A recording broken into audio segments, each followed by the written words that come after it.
बिस्मिल्लाहिर्रहमानिर्रहीम। आज हम डिस्कस करते हैं प्रिपरेशन ऑफ अल्केन। हम डिस्कस करते हैं प्रिपरेशन ऑफ अल्केन के अल्केन को हम किस तरह तैयार करते हैं। तो हम ऑलरेडी जानते हैं कि जो अल्केन होते हैं इसे हम पेट्रोलियम से हासिल करते हैं या फिर ये एग्जिस्टेंस करती हैं नेचुरल गैस की फॉर्म में। क्लियर है। मेन सोर्स क्या है अल्केन के, वो पेट्रोलियम है या फिर क्या है नेचुरल गैस है। इसमें क्या है उनकी अबंडेंस है, मतलब ज़्यादातर जो मेन सोर्स हैं वो यही हैं। क्लियर है। अच्छा, तो हम जानते हैं इसके बाद हम ऑलरेडी डिस्कस कर चुके हैं कि जिस तरह अनसैचुरेटेड हाइड्रोकार्बन किस तरह होते हैं, और अब हम डिस्कस करते हैं कि हम अनसैचुरेटेड हाइड्रोकार्बन से किस तरह से अल्केन हासिल करते हैं। क्लियर है। यहाँ पर हम स्टडी करते हैं कि देखें हाइड्रोजनेशन। फर्स्ट ऑफ ऑल यहाँ पर देखें कि हाइड्रोजनेशन एक ऐसा प्रोसेस है जहाँ पर हम ऐड करते हैं हाइड्रोजन को इन दिस अनसैचुरेटेड साइट। देखिए यहाँ पर एक हाइड्रोजन का मॉलिक्यूल है। क्लियर है। उसको हम ऐड करते हैं अनसैचुरेटेड साइट में। मतलब ये है कि ये डबल बॉन्ड कन्वर्ट होता है किस में, सिंगल बॉन्ड में। इस प्रोसेस को हम हाइड्रोजनेशन कहते हैं। क्लियर है। या इसे हम एक और नाम देते हैं सबटेरियर सैंड्रन रिएक्शन। क्लियर है। लेकिन उसे हम डिटेल से पढ़ते हैं, थियरी की तरफ आते हैं। देखिए addition of hydrogen into alkene in the presence of platinum, nickel or palladium to alkane is known as hydrogenation।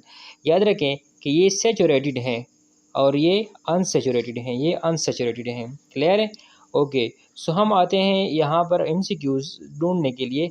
Hydrogenation तो हम जानते हैं कि हाइड्रोजनेशन क्या होती है, लेकिन जो इम्पॉर्टेंट चीज़ें हैं वो डिस्कस करते हैं कि देखें these metal adsorb dihydrogen gas on their surface. देखिए यहाँ पर जो डायहाइड्रोजन इस्तेमाल हुआ है, देखिए यहाँ पर जो डायहाइड्रोजन इस्तेमाल हुआ है, ये देखें ये फर्स्ट ऑफ ऑल एड्जॉर्ब हो जाता है इन मेटल्स पर। क्लियर है। इन मेटल्स पर एड्जॉर्ब हो जाता है, और एड्जॉर्ब होने के बाद क्या हो जाता है कि देखिए ये जो हाइड्रोजन और हाइड्रोजन के दरमियान जो बॉन्ड है, क्लियर है, हाइड्रोजन और हाइड्रोजन के दरमियान जो बॉन्ड है उसमें टेंशन आ जाती है। मतलब ये है कि ये वीक हो जाता है। क्या हो जाता है? वीक हो जाता है। क्लियर है। मतलब ये है कि इन बॉन्ड का इन मेटल्स के साथ अट्रैक्शन आ जाती है, और एज ए रिज़ल्ट इसकी लेंथ बढ़ जाती है, उसमें टेंशन आ जाती है, और उसके टूट जाने के चांसेस बढ़ जाते हैं। ओके। वो कहते हैं कि the metal adsorb dihydrogen gas on their surface and activate hydrogen bond. ये हाइड्रोजन के दरमियान जो बॉन्ड हैं उनको वो एक्टिवेट कर लेते हैं और बॉन्ड के लिए उसे तैयार कर लेते हैं। Platinum palladium catalyst. देखिए हम प्लाटीनियम इस्तेमाल करते हैं, पैलेडियम इस्तेमाल करते हैं कैटलाइज द रिएक्शन। में क्या है, प्लाटीनियम और पैलेडियम ये रिएक्शन को कैटलाइज करते हैं रूम टेम्परेचर पर वो रिएक्शन को अच्छी तरीके से ऑपरेट कर सकते हैं। But relatively higher temperature and pressure are required with nickel catalyst.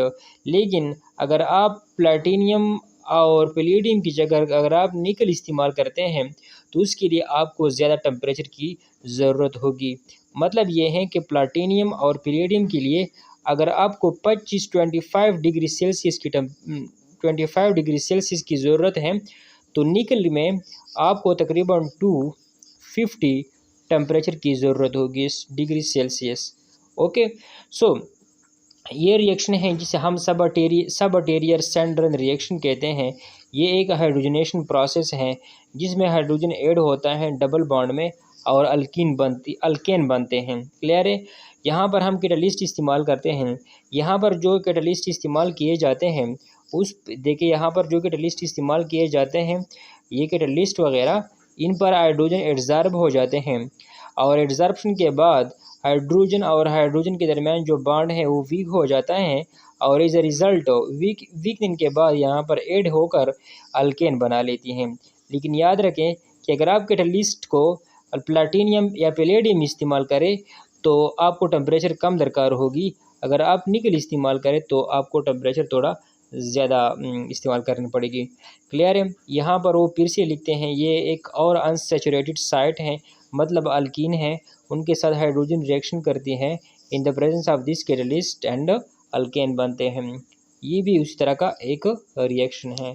Okay, सो हम नीचे चलते हैं कि हम अल्केन को अल्काइल हैलाइड से किस तरह हासिल कर सकते हैं। अल्केन को हम अल्काइल हैलाइड से किस तरह हासिल कर सकते हैं। सो आप लोग जानते हैं, देखिए थियोरी को हम बाद में पढ़ते हैं कि अल्केन को देखिए, इन अल्केन को हम अल्काइल हैलाइड से किस तरह हासिल कर सकते हैं। ओके, सो देखिए यहाँ पर आप लोग जानते हैं कि ये अल्काइल हैलाइड है और ये हमारे साथ हाइड्रोजन गैस है, ये जिंक है और साथ साथ ये एसिड शो करती है। क्लियर है? और इस तरह के प्रोडक्ट बनते हैं। तो ये किस तरह होता है, आप लोग जानते हैं कि यहाँ पर क्या है, पार्शियल, यहाँ पर पार्शियल पॉजिटिव चार्ज हैं, यहाँ पर पार्शियल नेगेटिव चार्ज हैं। ओके, सो आप लोग जानते हैं कि यहाँ के जो इलेक्ट्रॉन हैं या जिंक के ऊपर, जिंक तो इलेक्ट्रॉन देने वाला है, ये जिंक इलेक्ट्रॉन देने वाला है। तो देखें, अगर ये किसी एनी वन को देखें, अगर ये लेट सपोज इसको इलेक्ट्रॉन देते हैं, इसको, क्लियर है, और ये इस तरफ चला जाता है। क्लियर है? तो यहाँ पर देखें कि अगर इलेक्ट्रॉन, अगर देखिए अगर इलेक्ट्रॉन इसको मिलते हैं, लेट सपोज मैं रिवाइज करना चाहता हूँ। क्लियर है? सो ये हमारे साथ क्या है, पार्शियल पॉजिटिव और ये पार्शियल नेगेटिव है। सो ये जिंक तो इलेक्ट्रॉन देने वाला है, अगर ये इलेक्ट्रॉन इनको देते हैं तो ये इस तरफ आ जाएगा। क्लियर? और नेगेटिव फॉर्म में आ जाएगा, और नेगेटिव इसके साथ मिलकर जिंक क्लोराइड भी बना सकता है। क्या बना सकता है? जिंक क्लोराइड बना सकता है। ओके, क्योंकि ये पॉजिटिव फॉर्म में निकल जाएगा। और दूसरी तरफ ये देखें इस तरफ, और यहाँ पर देखें इनके पास अगर इलेक्ट्रॉन आ जाएंगे तो ये फ़ौरन इसके साथ मिलकर अल्केन बनाएगा। ओके, इसके बाद मज़ीद क्या होता है, यहाँ पर आप देख सकते हैं कि यहाँ पर जो आप ये देखते हैं क्लोराइड, ये क्लोराइड क्या काम कर सकता है, ये फिर से देखिए इसके साथ मिल सकता है। ओके, उनके मतलब पॉसिबिलिटीज़ हैं कि वो इनके साथ मिले। लेकिन फिर से मैं रिवाइज करना चाहता हूँ, देखिए एक सिंपली मैकेनिज़्म की तरह नहीं बल्कि कॉन्सेप्चुअल, कि आपको अगर मतलब रिएजेंट्स और रिएक्टेंट्स दोनों दिए जाए तो किस तरह आप गैस लगाएंगे। फिर से देखें, अगर आपको इस तरह का रिएक्शन दिया जाए, इस तरह का रिएक्शन, तो आप लोग जानते हैं कि ये पार्शियल पॉजिटिव, ये पार्शियल नेगेटिव है। ओके, यहाँ पर हाइड्रोजन है। क्लियर है? सो अगर ये इलेक्ट्रॉन देते हैं, अगर ये इसको इलेक्ट्रॉन दे तो ये क्लोराइड नेगेटिव फॉर्म में आ जाएगा। क्लियर है? अगर ये क्लोराइड नेगेटिव फॉर्म में आता है तो यहाँ पर क्या है, H+ भी हमारे साथ मौजूद होता है। लेकिन याद रखें कि ये जो H+ है, H+, इनके पास ज़रूर कोई नेगेटिव आता है। किस तरह देखिए, अगर आपके पास देखें H+ है तो ज़रूर ये H+ ज़रूर किसी एसिड से आया हुआ होगा। इट मीन्स कि आप इनके साथ जब किसी एसिड का मतलब रिएक्शन करते हैं तो आप किसी एसिड को ऐड करते हैं। क्लियर यहाँ तक? ओके, सो देखें यहाँ पर आप देखें कि ये नेगेटिव के फॉर्म में जाकर इसके साथ इनके रिएक्शन के पॉसिबिलिटीज़ हैं। क्लियर है? और साथ साथ इनके साथ रिएक्शन के पॉसिबिलिटीज़ हैं। Okay, so as a result क्या बन सकता है, एज ए रिज़ल्ट हमारे साथ बनता है ये और ये। ओके, सो अगर आपको इस तरह कुछ रिएक्शन दिया जाए कि जहाँ पर अल्काइल हैलाइड हो और उनका रिएक्शन एसिड की मौजूदगी में जिंक के साथ किया जाए तो क्या बनता है, ये और ये बनती है। ओके, सो मतलब ये है कि reduction of alkyl halide gives alkane. यहाँ पर आप देख सकते हैं ये भी अल्काइल हैलाइड है, जिंक और HCl अल्केन बनती हैं। ओके, यहाँ पर देखिए ये भी अल्काइल हैलाइड है, ये भी जिंक रिड्यूसिंग एजेंट है और साथ साथ ये एसिड मौजूद हैं और अल्केन बनती है। क्लियर है? सो इसके बाद वो कह रहे हैं कि alkyl halide and treatment with अगर आप अल्काइल हैलाइड की ट्रीटमेंट कर किस चीज़ के साथ, सोडियम मेटल के साथ, सोडियम मेटल के साथ in the presence of Ethrel, ether है ड्राई ईथर, ड्राई ईथर का मतलब ये है कि वहाँ पर H2O मौजूद ना हो, solution give higher alkane. Clear है। देखिए अगर आपके पास अल्काइल हैलाइड हो, अगर आपके पास अल्काइल हैलाइड हो और उनकी रिएक्शन आप सोडियम मेटल से करें in the presence of dry या एनहाइड्रस इथरल सोल्यूशन, तो क्या बनता है, तो फिर भी अल्केन बनती हैं और इस रिएक्शन को हम वर्ल्ड्स रिएक्शन कहते हैं। क्लियर है। सो देखिए ये हायर अल्केन के इस्तेमाल, हायर अल्केन बनाने के लिए इस्तेमाल होता है ये वर्ल्ड्स रिएक्शन, और इससे जो अल्केन बनते हैं वो साइमेट्रिक होते हैं। साइमेट्रिक का मतलब ये है कि उसमें इवन कार्बन होते हैं। क्लियर है। देखिए इस तरह, देखिए अगर आपके पास कोई पूछे कि वर्ल्ड्स रिएक्शन से इस तरह मतलब methane, ethane, propane, butane, pentane possible हैं या हेक्सेन पॉसिबल है, methane, ethane, propane, butane, pentane, hexane, तो आप कहेंगे कि हेक्सेन पॉसिबल हैं। क्लियर है। क्योंकि वर्ल्ड्स रिएक्शन से जो अल्केन बनते हैं वो साइमेट्रिक होते हैं, उनमें इवन नंबर ऑफ कार्बन होते हैं। ओके। सो क्वेश्चन ये है कि अगर आप अल्काइल हैलाइड की रिएक्शन सोडियम मेटल की मौजूदगी में किसके साथ कर लें, आप इसका रिएक्शन सोडियम मेटल के साथ कर लें तो इससे क्या बनता है, तो इससे हायर अल्केन बनते हैं। क्लियर है। तो होता है किस तरह है, आप लोग जानते हैं कि ये सोडियम जो होता है ये इलेक्ट्रॉन देने वाला है। क्लियर है। सो मैं इसे साफ कर दूँ। देखें ये सोडियम है, ये इलेक्ट्रॉन देने वाला है। ओके। ये तो ये इलेक्ट्रॉन देगा इसको, क्योंकि ये इस पर पार्शियल पॉजिटिव है। देखिए यहाँ पर क्या है, पार्शियल पॉजिटिव, और यहाँ पर क्या है, पार्शियल नेगेटिव। तो अगर ये इसको इलेक्ट्रॉन देगा तो ये ब्रोमीन नेगेटिव की फॉर्म में बाहर निकलकर इस पॉजिटिव के साथ रिएक्शन करेगा। फिर से रिवाइज करना चाहता हूँ। देखिए ये सोडियम है, अगर ये इलेक्ट्रॉन देता है तो इस पर पॉजिटिव चार्ज आ जाएगा। कौन सा चार्ज है, पॉजिटिव। और इनके इलेक्ट्रॉन देखें देखें देखें देखें यहाँ पर ये सोडियम है, ये सोडियम है, अगर ये इलेक्ट्रॉन देता है तो इन पर कौन सा चार्ज आ जाएगा, पॉजिटिव चार्ज आ जाएगा। ओके। ये इलेक्ट्रॉन अगर इसको मिलते हैं, क्लियर है, तो इनके इलेक्ट्रॉन इधर आएंगे। ओके। अच्छा, तो इसके इलेक्ट्रॉन देखिए, इस CH3 के इलेक्ट्रॉन इधर आते हैं, लेकिन इस CH3 को इलेक्ट्रॉन इस तरफ से मिलते हैं, तो मतलब ये है कि CH3 इस फॉर्म में आ जाएगा। ओके। अच्छा, ये ब्रोमीन जब निकलता है तो ये इसके साथ मिल सकता है, सोडियम ब्रोमाइड बनता है। क्लियर है। अच्छा, इसके बाद CH3 पे नेगेटिव आया, CH3 पे नेगेटिव आया। अब देखें ये फ्री, यहाँ पर भी इस तरह होता है। क्लियर है। किसको इलेक्ट्रॉन वो दे सकता है, तो ये फ्री रेडिकल इस फ्री रेडिकल के साथ बॉन्ड बना के क्या बनाता है, इथेन बना लेता है। मैं रिवाइज करना चाहता हूँ। देखिए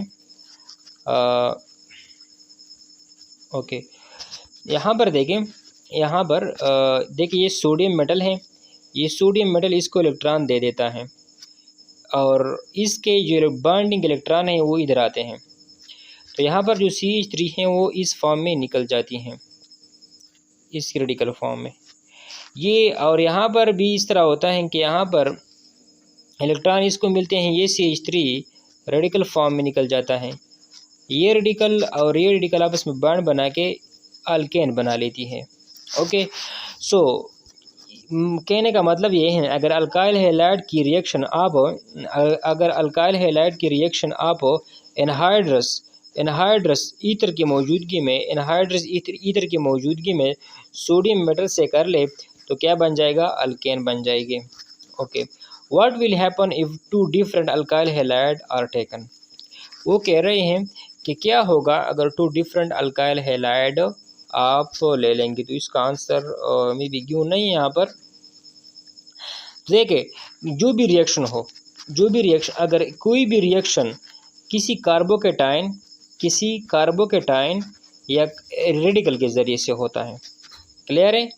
तो कार्बोकेटाइन या रेडिकल के ज़रिए से जो भी रिएक्शन होता है वहाँ पर अगर आप R की तादाद अल्काइल ग्रुप की जो साइज़ है वो बढ़ाएंगे, क्लियर है, तो रिएक्शन रेट जो है ना वो भी बढ़ेगा। यहाँ पर आप देख सकते हैं कि ये फ्री रेडिकल मैकेनिज्म के थ्रू पॉसिबल है। अगर ये फ्री रेडिकल मैकेनिज्म के थ्रू पॉसिबल है तो आर यानी अल्काइल ग्रुप की साइज़ बढ़ाने से रिएक्शन स्पीड भी बढ़ेगी, प्रोडक्ट की जो कंसंट्रेशन है वो भी बढ़ेगी, क्लियर है। इसके बाद वो कह रहे हैं कि कार्बोक्सिलिक एसिड को हम अल्केन को कार्बोक्सिलिक एसिड से किस तरह प्रिपेयर कर सकते हैं। तो first of all you should know कि हम कार्बोक्सिलिक एसिड से भी क्या बना सकते हैं, हम कार्बोक्सिलिक एसिड से भी अल्केन बना सकते हैं। देखिए अगर इस तरह का कोई कार्बोक्सिलिक एसिड हो, देखिए यहाँ पर कोई डबल बॉन्ड हो और यहाँ पर क्या हो, ओ नेगेटिव हो, क्या OH आप सिंपल लिख सकते हैं, क्लियर है, यहाँ पर O है, क्लियर है, ओके। सो देखिए अगर यहाँ पर बीटा साइड पे कोई ऑक्सीजन हो, अगर इस तरह का कोई कार्बोक्सिलिक एसिड हो, मतलब बीटा कीटो कार्बोक्सिलिक एसिड अगर आपके पास हो, देखिए ये अल्फा पोजीशन है, ये बीटा पोजीशन है। अगर आपके पास कोई बीटा कीटो कार्बोक्सिलिक एसिड हो तो उससे डीकार्बोक्सिलेशन इंतहाई आसानी से होता है, क्लियर है, ओके। सो वो कहते हैं कि sodium salt of carboxylic acid on heating with soda lime. अगर आप क्या ले लें, सोडियम साल्ट ले लें कार्बोक्सिलिक एसिड की, तो उसको अगर आप हीट कर लें in the presence of soda lime क्या होता है, mixture of sodium hydroxide and calcium hydroxide.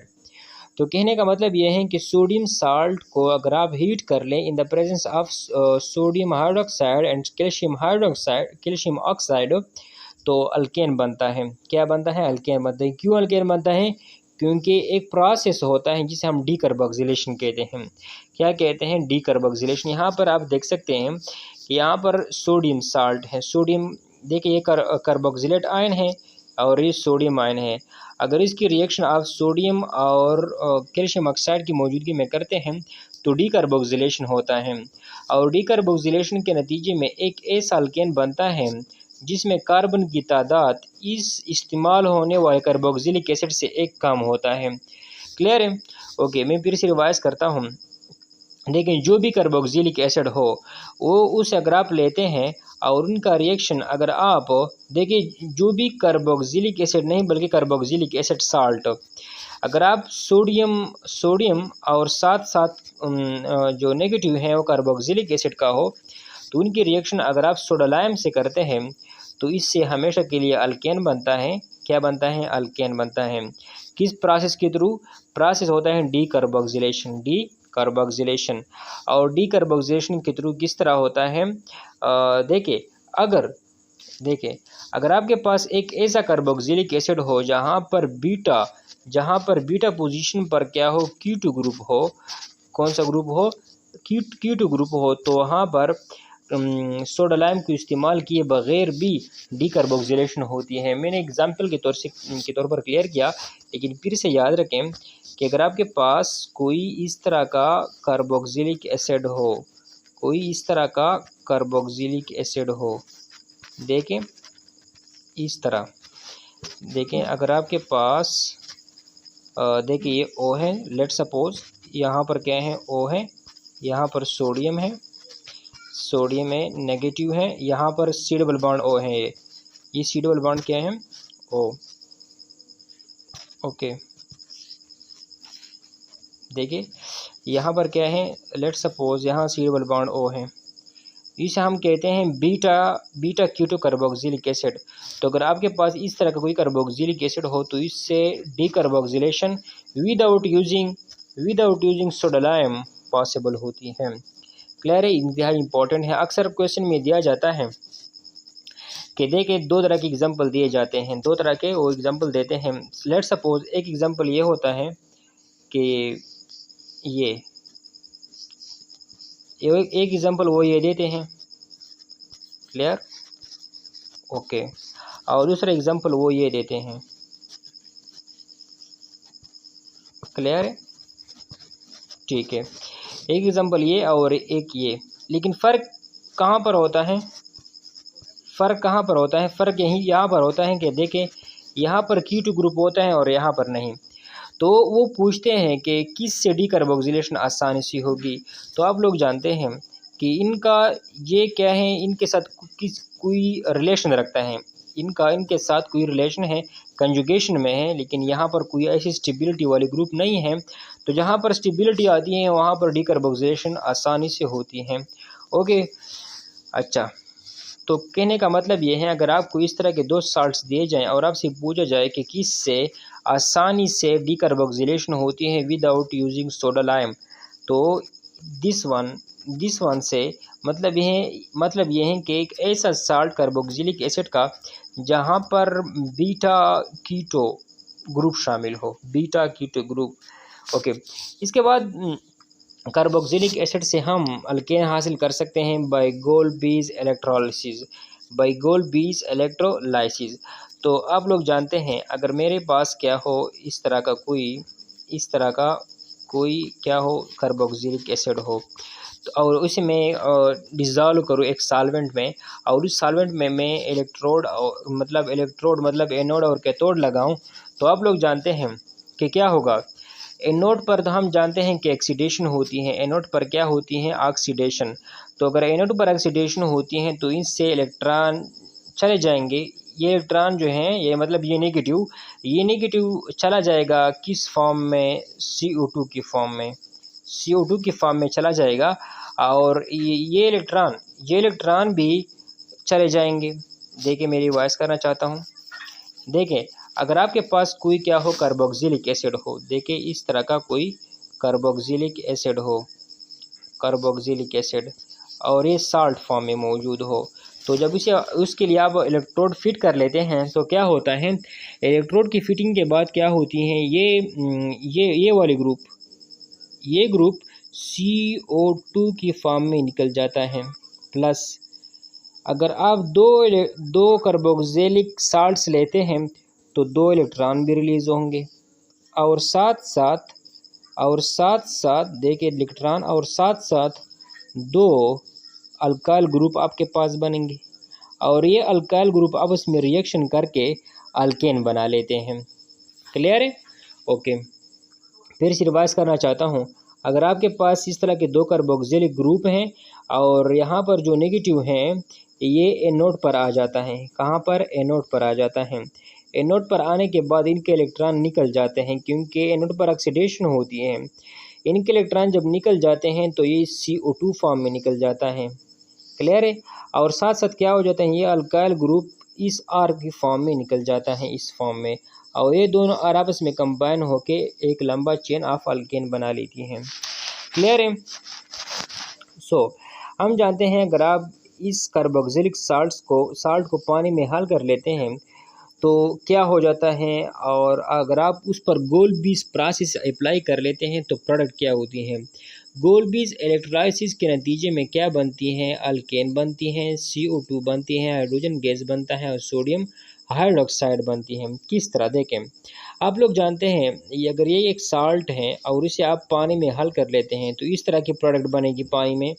तो एनोड पर क्या हो जाता है, ये प्रोडक्ट देखें, ये वाली चीज़ ये यहाँ पर देखें, ये एनोड पर आकर अपने इलेक्ट्रॉन, मतलब एनोड पर तो ऑक्सीडेशन होती है, अगर एनोड पर ऑक्सीडेशन होती है तो ये इलेक्ट्रॉन तो एनोड हासिल कर लेंगे, तो ये इलेक्ट्रॉन एनोड पे आएंगे और ये वाली ग्रुप CO2 की फॉर्म में निकल जाएगा, दिस वन। ओके, और ये R, यहाँ पर जो आप R देखते हैं वो रेडिकल की फॉर्म में इधर आ जाएगा। ओके, क्लियर यहाँ तक? ठीक है, ये दोनों R आपस में कंबाइन होके अल्केन बना लेंगे। क्लियर है? देखिए, दोनों R आपस में कंबाइन होते हैं और अल्केन बना लेते हैं।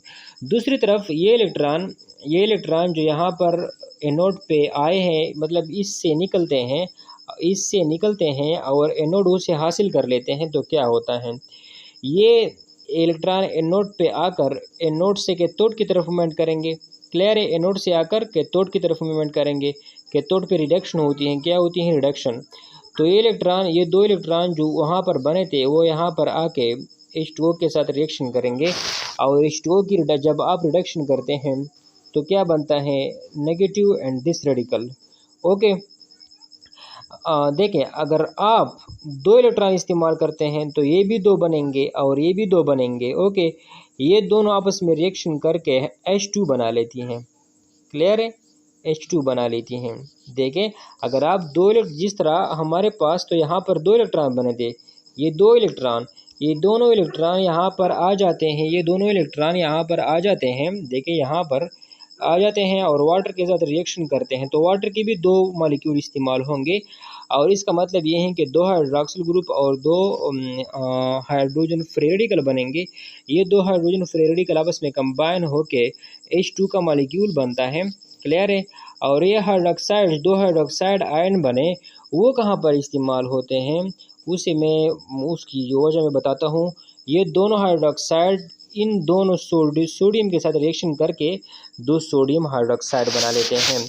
क्लियर है, तो नेट रिएक्शन जो था वो में भी आप लोग सीख चुके होंगे कि आपके पास क्या था, साल्ट था, carboxylic acid, sodium carboxylic acid का जो साल्ट था वो था आपके पास, और उनके साथ जब आपने रिएक्शन की किस चीज़ की और प्रोडक्ट क्या बनी आपके पास। देखें सोडियम देखिए ये साल्ट था, उसके साथ आपने H2O कर अमल किया और उस पर एनोड और इलेक्ट्रोड अप्लाई की, तो एक पॉइंट पे उनकी क्या होती हैं, लेट सपोज उनसे कार्बन डाइऑक्साइड रिलीज होती हैं, डीकार्बोक्सिलेशन होती हैं और ये अल्केन में कन्वर्ट होता है, और दूसरी तरफ ये ग्रुप CO2 में कन्वर्ट होती हैं, और साथ साथ यहाँ पर जब इलेक्ट्रॉन आते हैं तो H2O हाइड्रोजन गैस में कन्वर्ट होती हैं और उनका जो OH है वो सोडियम के साथ रिएक्शन करके सोडियम हाइड्रोक्साइड बना लेती हैं। सो दिस फॉर गोल बीज electrolysis. Okay, so next one क्या है, physical property of alkane. Alkane की फिजिकल प्रॉपर्टीज़ क्या हैं, हम जानते हैं कि ये क्या है, नॉन पोलर हैं। अगर ये नॉन पोलर हैं तो इसका मतलब ये होगा कि वो नॉन पोलर में हल होंगे, नॉन पोलर में हल होंगे, पानी में ये हल नहीं हो सकते। और साथ साथ हम जानते हैं कि उनमें वीक वंडरवाल फोर्सेस होते हैं। वंडरवाल फोर्स तो आप लोग जानते हैं, वंडरवाल फोर्सेस इस तरह के फोर्सेस होते हैं जो मॉलिक्यूलों के दरमियान होते हैं। तो मॉलिक्यूलों के दरमियान का मतलब ये है जिस तरह ईथेन और ईथेन के दरमियान जो अट्रैक्शन होती है।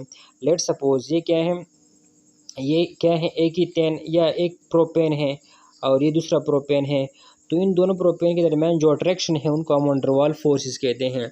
तो अल्केन के दरमियान जो वंडरवाल फोर्सेस होते हैं वो इंतहाई क्या होते हैं, कमज़ोर होते हैं। क्या होते हैं, इंतहाई ही कमज़ोर होते हैं। यही तो वजह है कि जो पहले 4 मेंबर हैं अल्केन के वो गैस फॉर्म में होते हैं, और इसके बाद 5 से लेकर 17 तक लिक्विड फॉर्म में होते हैं, और इसके बाद जो होते हैं वो अक्सर सॉलिड फॉर्म में एग्जिस्टेंस करते हैं।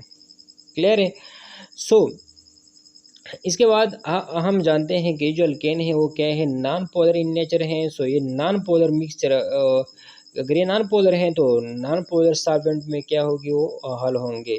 क्लियर है, सो इसके बाद हम जानते हैं कि alkane is non polar, hence they are hydrophilic. आप लोग जानते हैं कि ये जो H2O है, H2O पोलर हैं, क्या है, पोलर हैं, और अल्केन क्या है, नॉन पोलर हैं। तो अल्केन इसमें हल नहीं होंगे। हाइड्रोफोबिक का मतलब वाटर से डरने वाला, वाटर से डरने वाला, वाटर में हल ना होने वाला।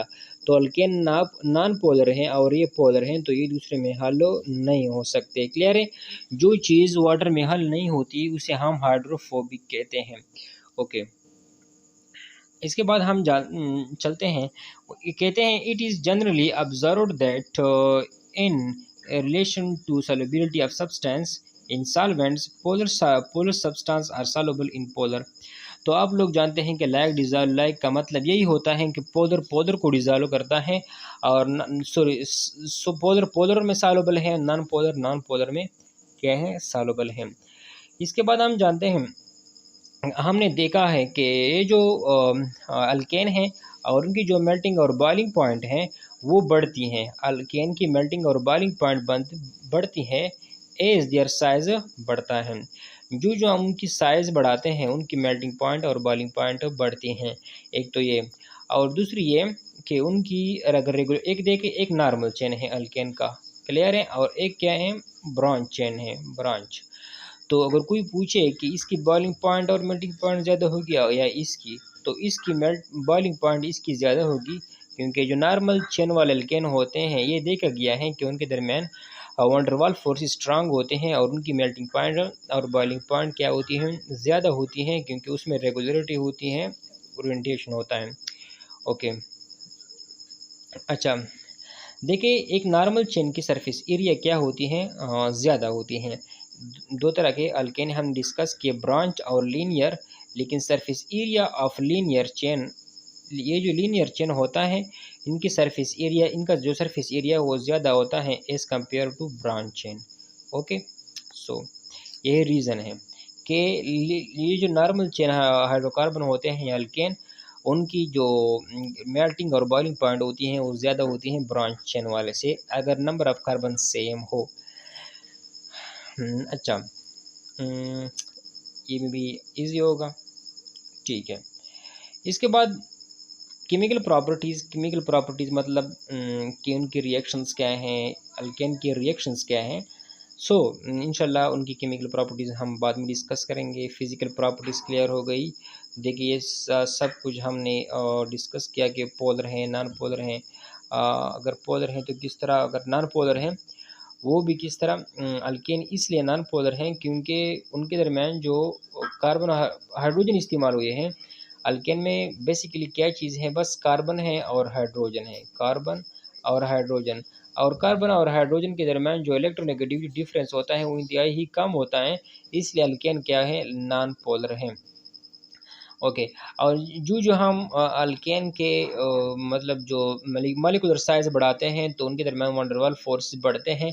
कहने का मतलब ये है जहाँ पर वंडरवाल फोर्सेस बढ़ते हैं वहाँ पर क्या बढ़ती हैं, मेल्टिंग पॉइंट। अगर मेल्टिंग पॉइंट की अब बात ना करें तो बॉइलिंग पॉइंट ज़रूर बढ़ती हैं। अल्केन की यही प्रॉपर्टी है। ओके, इसके बाद हमने डिस्कस किया कि गोल बेस इलेक्ट्रोलाइसिस। तो गोल बेस इलेक्ट्रोलाइसिस में भी आप लोग समझ चुके होंगे किस तरह होता है।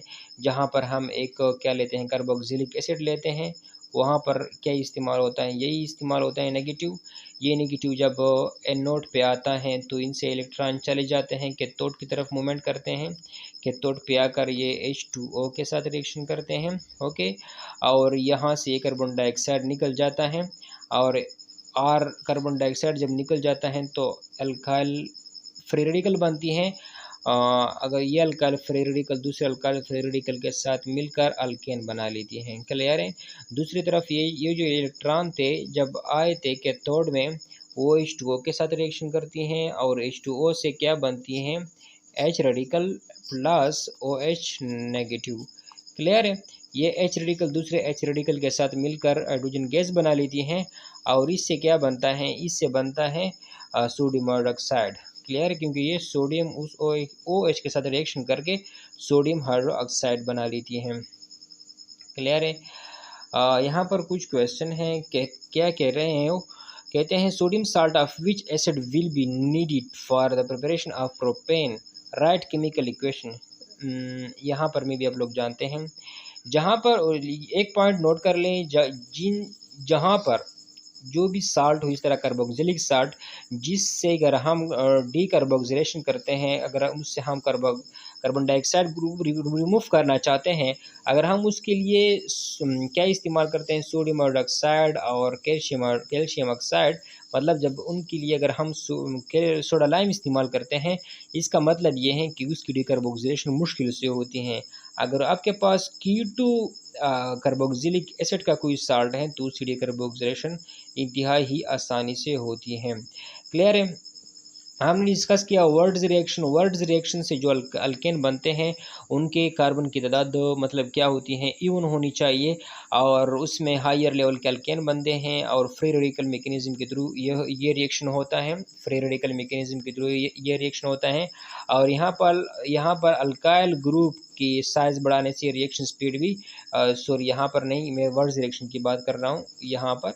तो यहाँ पर अल्काइल हैलाइड के जो साइज़ होता है उनका साइज़ बढ़ाने से रिएक्शन स्पीड भी बढ़ती है, क्योंकि जो रिएक्शन